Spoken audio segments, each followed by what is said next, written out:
says starting soon. I'm going to do the opening now. Okay.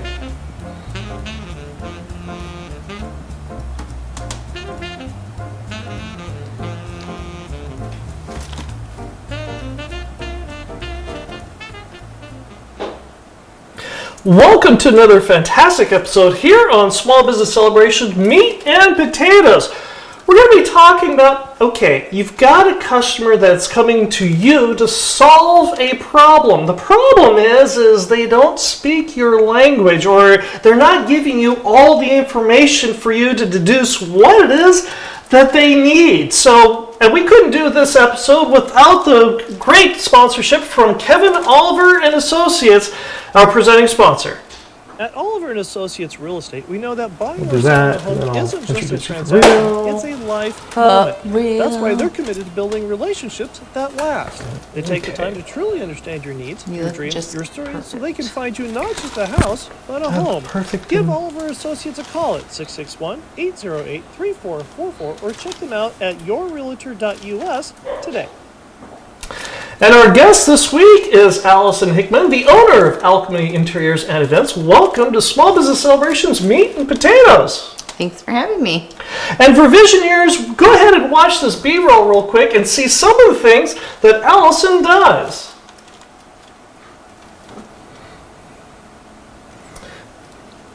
Now they're seeing your stuff, you're seeing the stuff.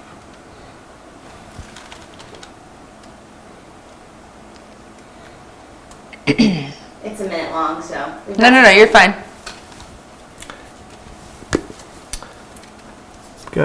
We'll figure out a way how to talk under this, or over this. I'm fine. Yeah. I got all the same answers. All the same stuff.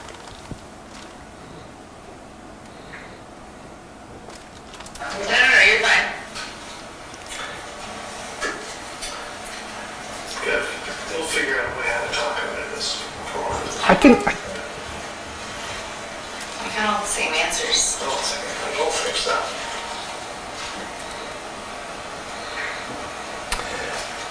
And Alison, go ahead and for visionaries who don't know who you are and what is it that you do? So I do interior designs and events. So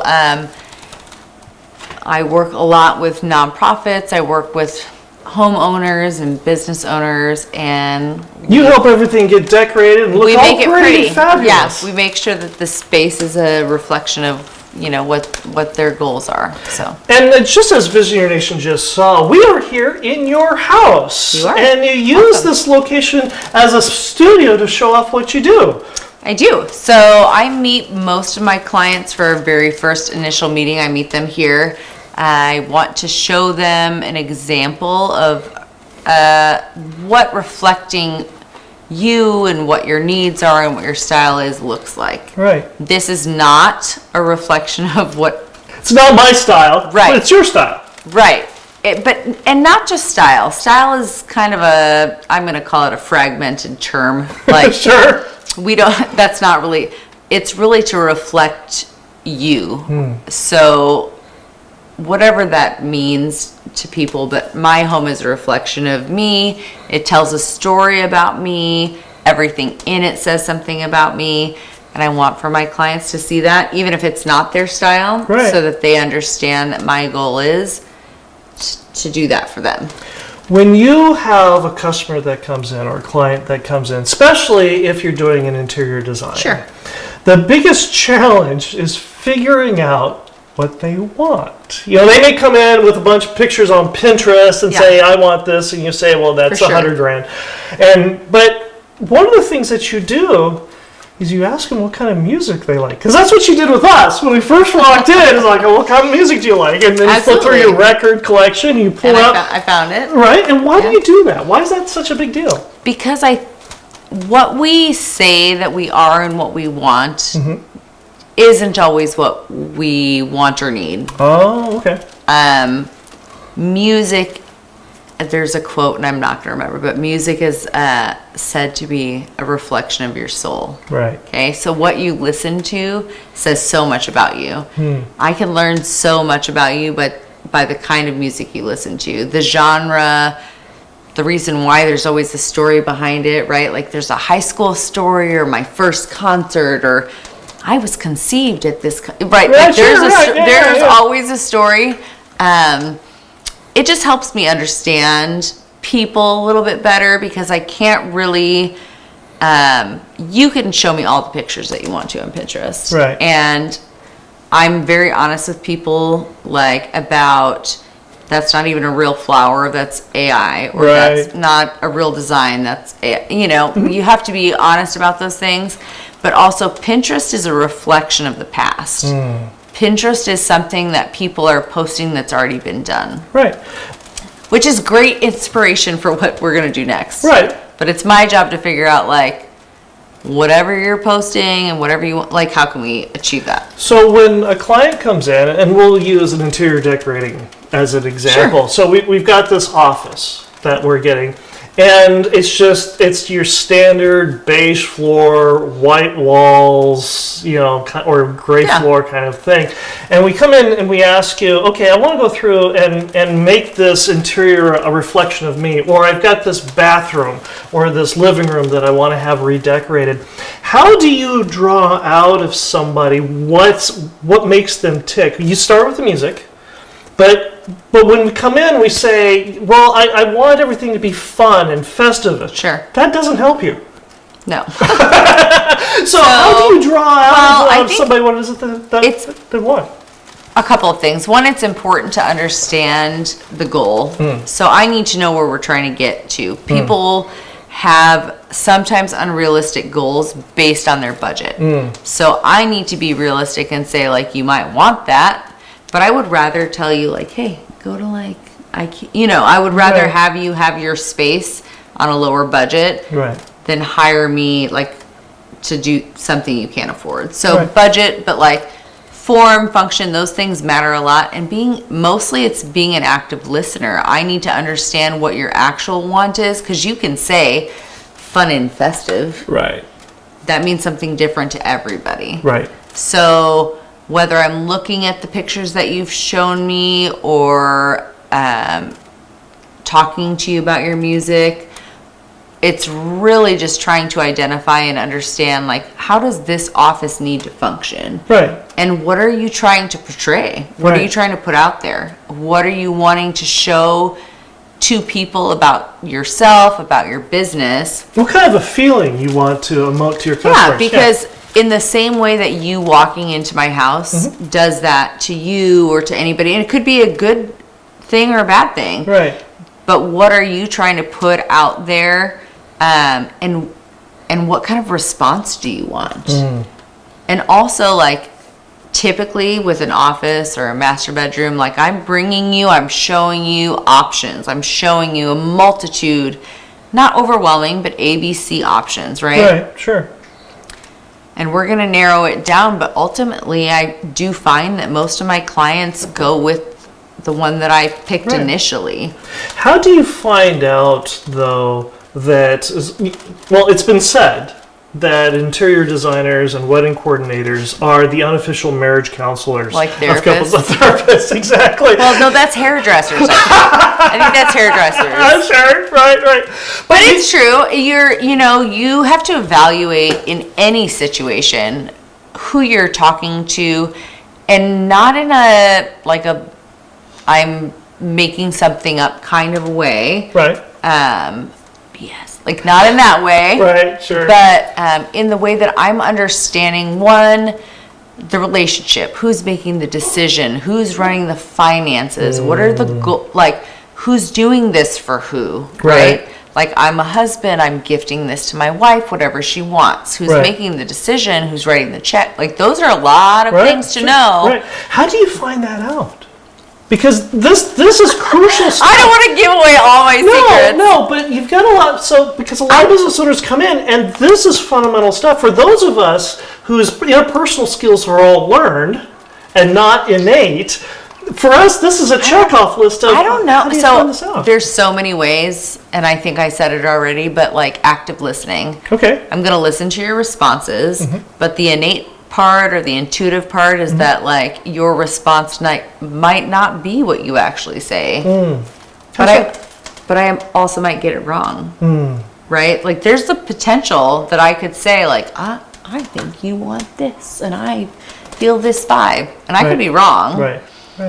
But it's more, for me, it's like a feeling. I mean, I ask all the questions Right. and I do I'll snoop. Right. I check your playlist. Right. I'm checking your Instagram. Stalker. Checking your Pinterest.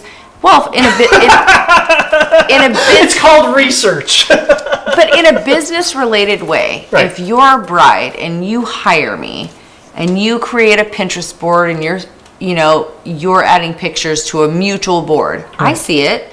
I see when you're doing those things. I see how that vision changes or manifests itself based on what you see. Right.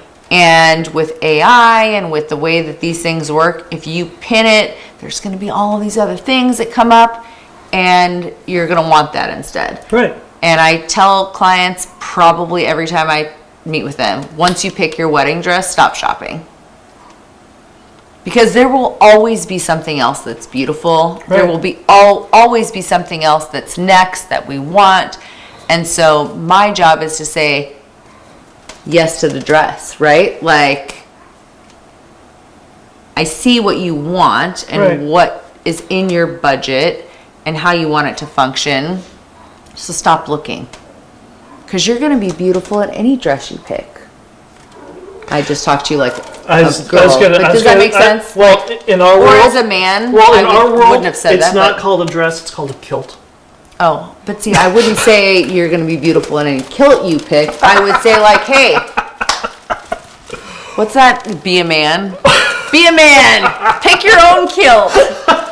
Right? Like the response is different based on the personality, based on the need, based on the want. I do think that there are learned interpersonal skills like active listening. Right. Responding to what you're actually saying, not already deciding what it is you're going to say Right. and responding to it ahead in my mind. I make copious notes. That is one of the things that, for those of us who have challenges with us, like I said, all of our interpersonal skills are learned. It doesn't come innate. But it's really hard sometimes when you've heard the same thing 200 times, not to skip ahead and say, I already know what the answer is. Yeah. How do you take that deep breath and pause and say, yes, I know what's coming. I've seen this movie before. I know the answer, but I still need to actively listen to you. Okay, so this might be a story, and I don't know how this works with the Sure. live, but All it might take a minute. So I believe that the reason that I'm able to do that is because of my children and my experiences in urgent cares with teachers in emergency rooms. Okay. Because I'm going to present a scene. So I'm a doctor. Right. Like, dude, I made it. Like, Right. I know it. I've seen it. These people come into the emergency room all of the time. I've seen it, right? Right. So I have the answer based on my education, based on my experience. I know what to do, okay? I would say the same thing about myself in my career and what I do. But I would say the reason that I don't go there is because I have taken my kids to the emergency room. And the doctor has been very wrong. And they haven't taken the time to listen and see that there might be a possibility of something else. So, and I know it could be a 1 in a million shot that it's not what you think it is. But I think that that's why I don't think that way. Because you might come to me and say that you need and want, and I can prescribe you. I mean, I could do that. I could Right. just shoot you something off and be like, here's what we're doing, like X, right? Check the box. But as a patient, as a client, I would be doing you a disservice. Is that a bad I don't know. That's my story. that's good, That's yeah. why. That's why I think that way, though. You've got coming up something you've never done before. That's true. Do you remember what it is? It's the Kern County Boat and RV Show that's coming up. So close. The Cal shows, but yes. Okay. The Sportsman Show, the Boat and RV Show, yeah. And for Visioneers, when we were setting up, I was listening because Alison was doing something that most business owners do. She was constantly on the phone, constantly talking to clients and vendors. And this is one of those kind of situations, Alison, that everything is sold out. Yeah, we're about full, so we're making room.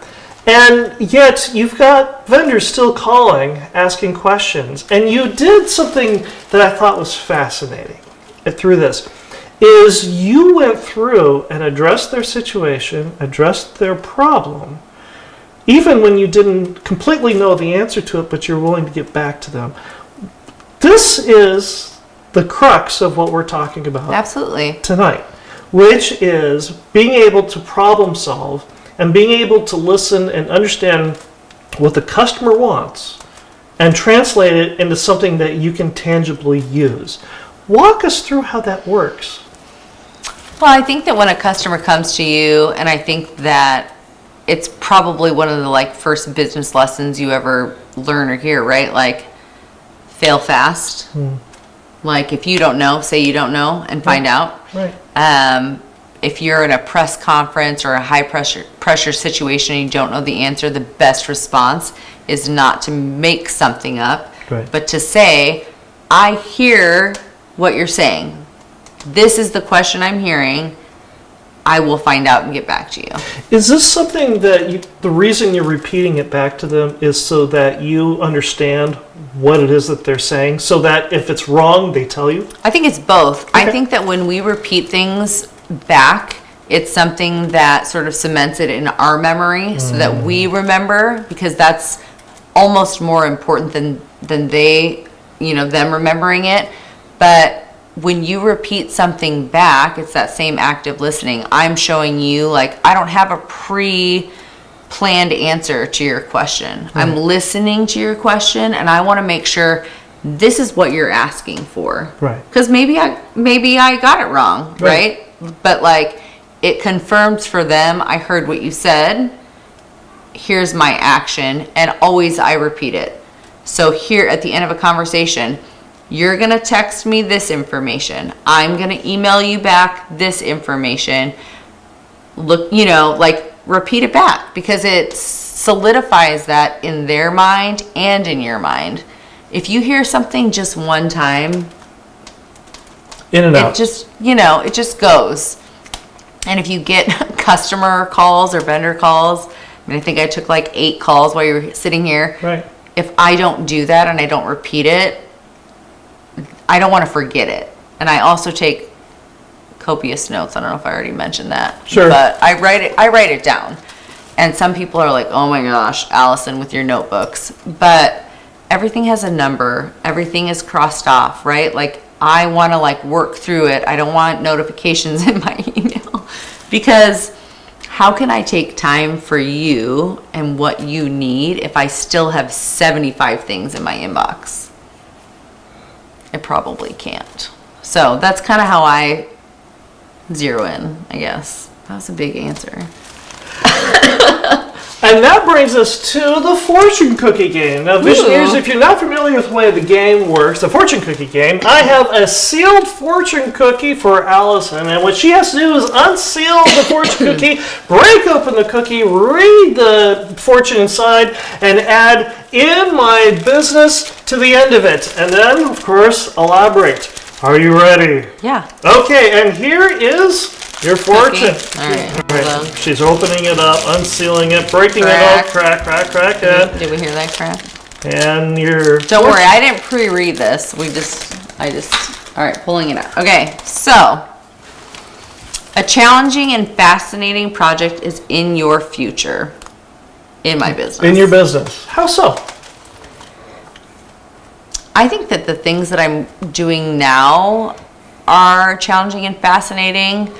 And really, as a designer or creator, those things are coming to fruition in the future, right? I'm just starting on projects that I can't wait to see the end for. It makes it fun. So I feel like I'm already sort of in the middle of that. I'm planning, I'm getting samples, I'm, using the creative juices, whether it's a wedding or a bathroom.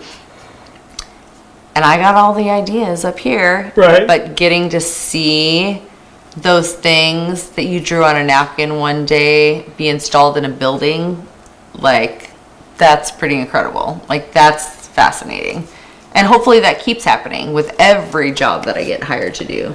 It's why you got into business in the first place.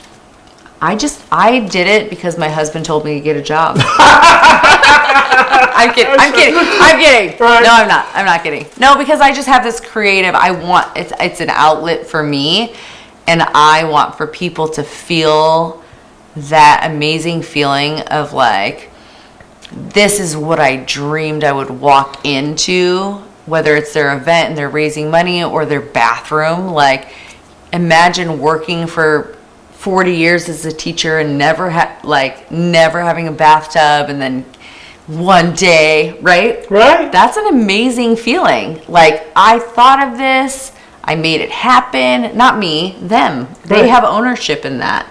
I created this event. I created this nonprofit, this idea. I had this idea in my head, and then I walked in, and there it was. Like, that's an amazing feeling. So is that a good answer? Fascinating. That's fascinating. Well done, you. You've got it right. You got it right. A+? A+.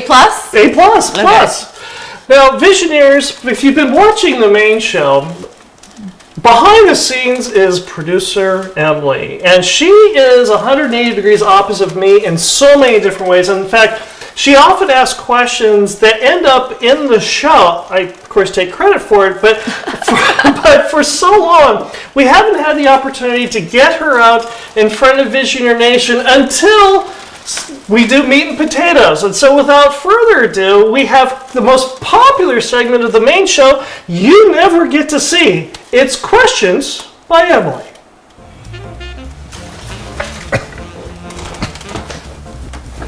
Look at you, put her seat on there. Oh, she made notes. I'm in trouble.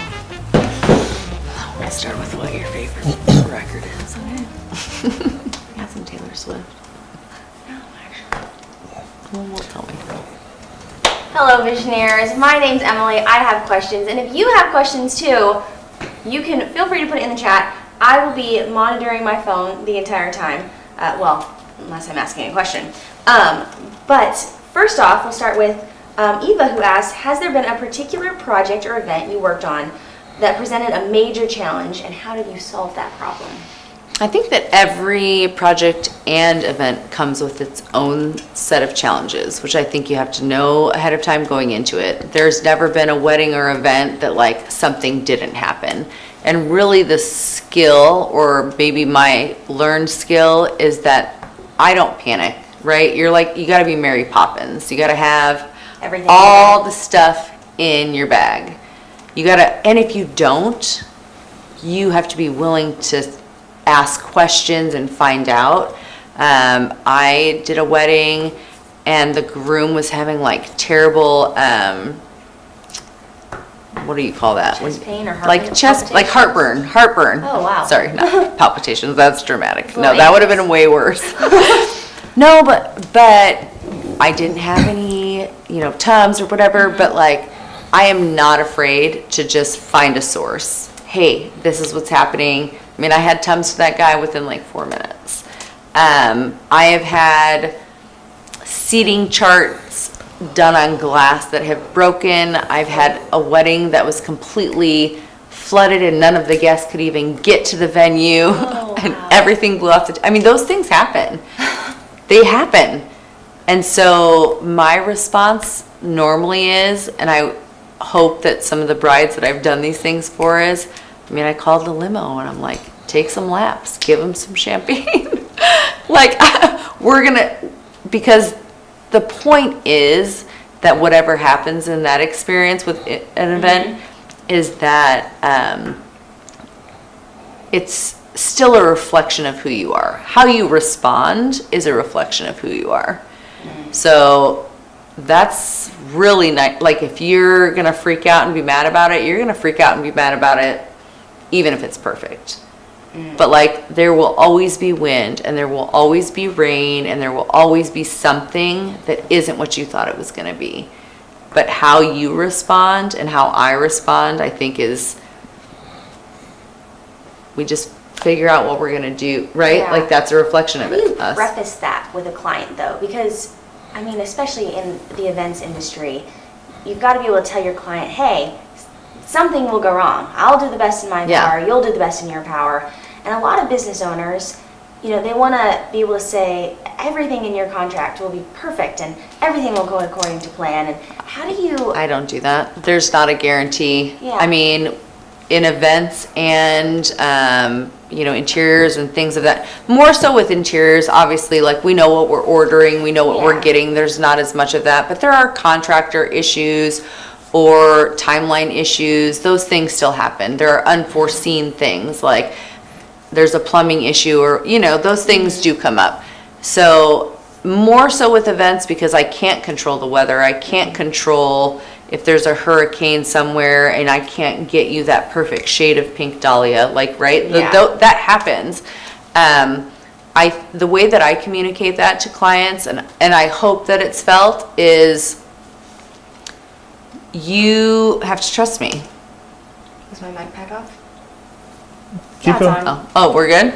Yeah. No, it's just a trust. Like, if you don't trust me, there is no reason to give me such a big part of your life. That's a good point. And I'm not trying to, like, chase you down. Like, I would love to do it. I would love to. And I tell them that.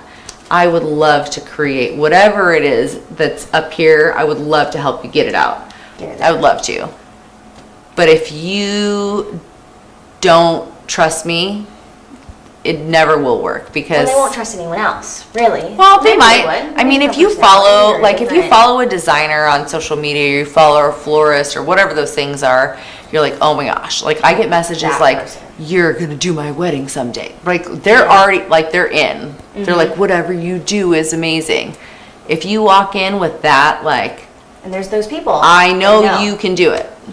I know that you're going to see it through. I know that you can do it. I'm not worried about it. Those are the best clients. Yeah.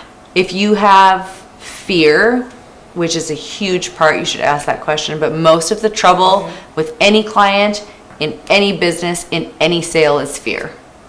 It's a financial fear. It's a function fear. Is it what you're telling me that you're going to do? Are you going to actually do it? Fear.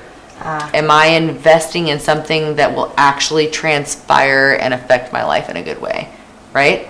Like, I'm sending you a picture of my house that I want to live in, or my grandkids, or my baby shower for my, right? Like, those are big moments. So if you don't trust the person that you're working with, or you're afraid that they might not, it's not a good, like, working relationship. At what point with a client do you try to work on that fear and say, I still want you as my client, we'll work on this fear together? And at what point do you say, you know, I think you might just be a little too afraid to work with me? Yeah. So pretty soon, actually. So pretty quick. I usually meet with my clients here at my house. We talk through some of those things, and I'm very upfront about that. This is how I work. Like, is that okay with you?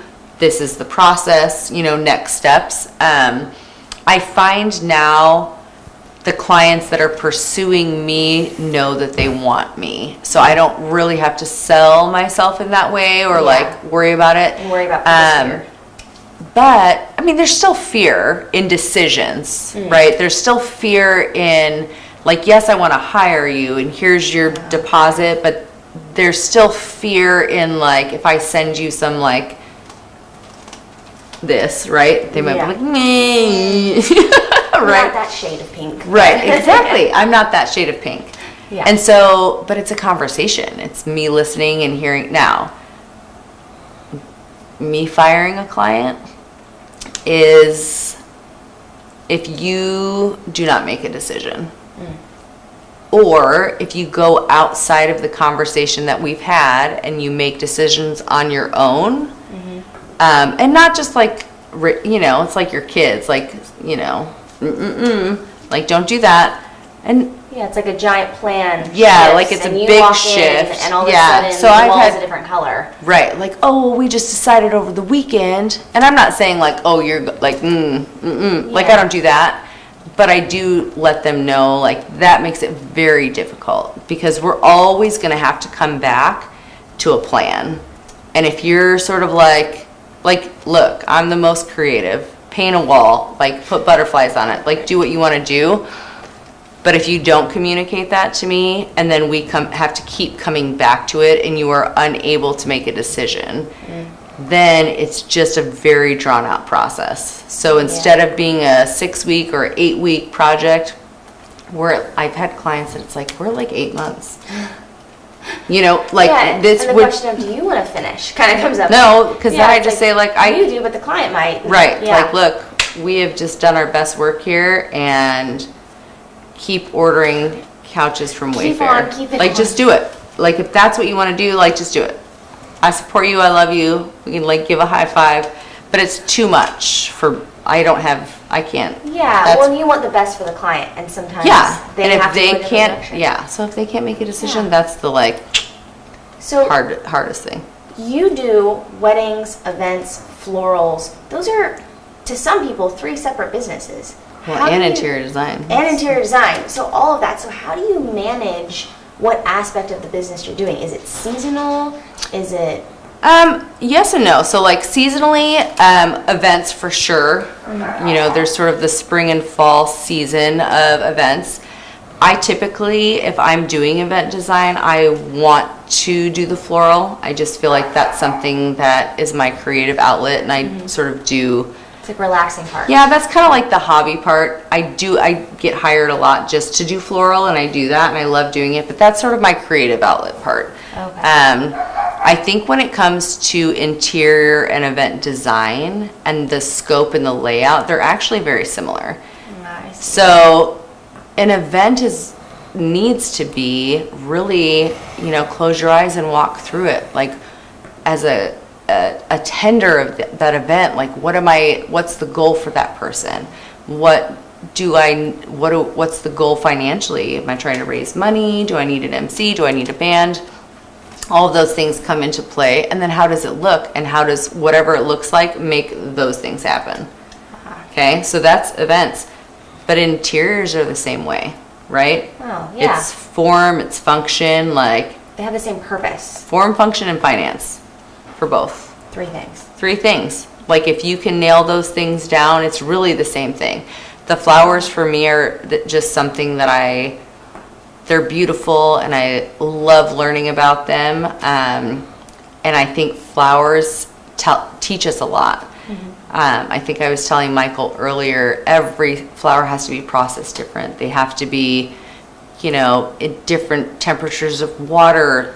If I put water on a rose, the head of the rose, like that's not good. But if I dip a hydrangea in ice cold water, They love it. right? So like, it's really all the same thing. It says finding out what customers really need. It's all the same thing. That's my job. My job is finding out what do you really need, and if I can't do it, I will find somebody that can. And that's Because I might not be the able way to do to. it. Yeah. Really. We had another question come in. Uh-oh. It says, do you find creativity or skill to be the most powerful tool in design or something else entirely? Ooh, that's a good Do you one. find creativity or skill to be the most powerful tool in design or something else entirely? So I think it's probably different for everyone because I think we have to use what our skills are to our advantage. I would say that creativity is my, skill. But skill-wise, if there's a job or a design that I can't do, I think it's really important to surround yourself with people who can.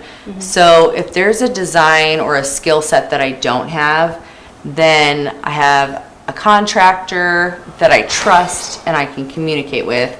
I have an architect, right, Wow. like that we're bringing in. Yeah. So of course you want to hire someone with skill, right? You want to hire somebody that has skill and that has understanding of all of the things that we want to do. And that's hugely important. Don't hire someone that doesn't know. That would be silly. Yeah. But I think for me, the creativity is where I thrive, and I support myself with people that I know can just nuts and bolts for me, right? Like, look, I think, like I will say that. I'm like, hey guys, like I have a client meeting tomorrow, and I'm like, I think we can fit a 72-inch door here. Like I measured it. I just want to make but I will verify with contractor, with architect. Before you tell the client, oh, totally. Yeah, oh, there's never a totally until it's like signed off and paid for. Yeah. Like everything's it's measured twice, cut once kind of a thing. Yeah. And I'm not gonna rely on a skill that I know that I don't have. So, I mean, I can paint your wall and put your wallpaper up, but like when it's like nuts and bolts, I'm gonna bring in the big guns and make sure that it's right. So it's being creative is using what you do know and then what you don't know, outsourcing. Yeah, and know that you don't know it. If you don't know it, it's okay to not know it. It's okay to get it wrong, but don't not ask and pretend that you know it. I'm not trying to like build a hut. Right, like I don't know. Yeah, like I'll put in your windows. Totally. No, right. I'm not doing that. I'm not putting in your windows. I did Legos once, so. I'm not even really very good with Legos. Just saying. I'm like, they're very small and clicking together. Yeah, but it's a different kind of no, creativity. you have to have you surround yourself with a team, whatever the job is, whether it's volunteers or people speaking or construction subcontractors or all those things. Like, you have to have a good team. So. Yeah. Do you have a dream project in the future? Like, okay, if I could do this, my career would be complete. Ooh, I don't know. I think I might just like take a nap. Yeah, I think so. I really enjoyed working on The Gentleman that we had talked about. That was a big, that was a big moment for me. Like, just a great team, a great job, that everything kind of came together. I think if I had a dream of what I would do or a project that I would do, there's two. One would be I would open my own space and I would just do what I wanted to do. I don't want to give any details because I don't want you to steal it. It's pretty good. And two, I've always thought it would be very interesting to work in like the film industry, like designing sets or just doing the flowers for sets. Oh, yeah. And so I always like, when I watch TV, I'm like, oh my gosh, did you see that flower arrangement? And I'm like doing the math in my head. I'm like, do you know how much those cost?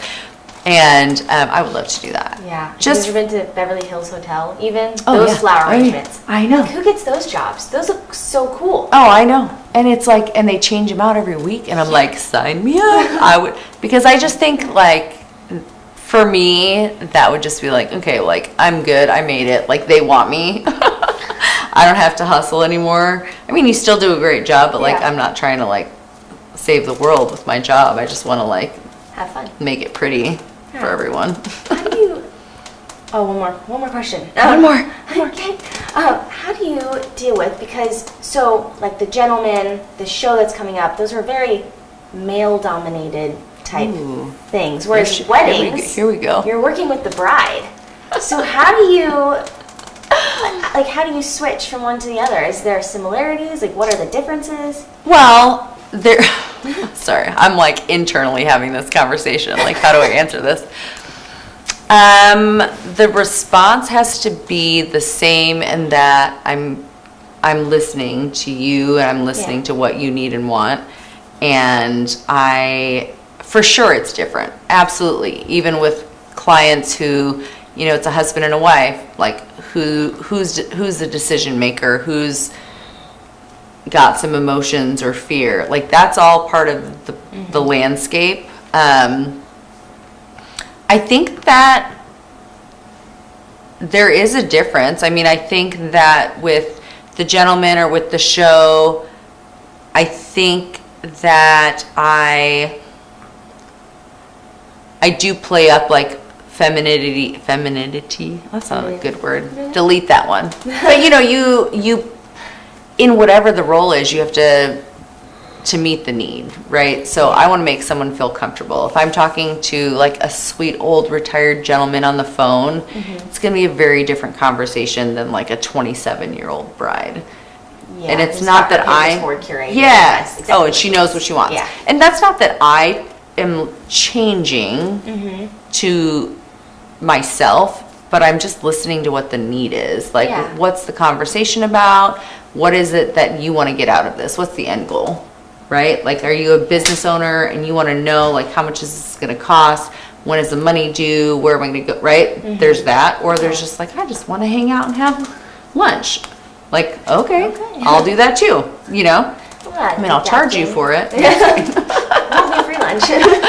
But yeah, there's a gambit of that. And everyone, just like you guys coming in today or my kids, I communicate with my kids differently. Each one of them, all 5 of them, I'm like, oh, I can't say that to him, but I could for sure say that to him. You know, like It's personalities.